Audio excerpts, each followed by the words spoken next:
Hi, I'm Chris from Suproc Technologies. We're live here at HydroVision 2018 in the EPRI booth. We've got a number of things on display. The first thing is our TDMS system, the Turbine Dynamics Monitoring System. In hydro applications, it's very useful for monitoring rotor dynamics, things like rotor key wave fretting, rim floating, even foundation aspects, so that things are coupled torsionally through the rotor into the foundation. We also have stationary side sensors here that can show you strain in the foundation as well as acceleration, which is a complete picture of the entire unit dynamics.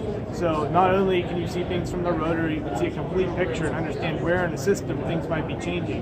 This is excellent for upgrade analysis. It's excellent for long-term monitoring to see if anything's changing, predictive maintenance behavior, and being able to foresee what's going on before you're surprised during an outage.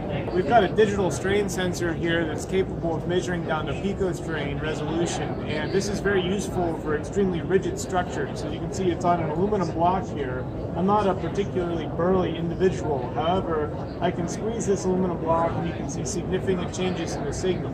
It's very important to have a low-level signal like this in a very rigid structure like a foundation, because the stress is distributed so widely over a large mass of concrete.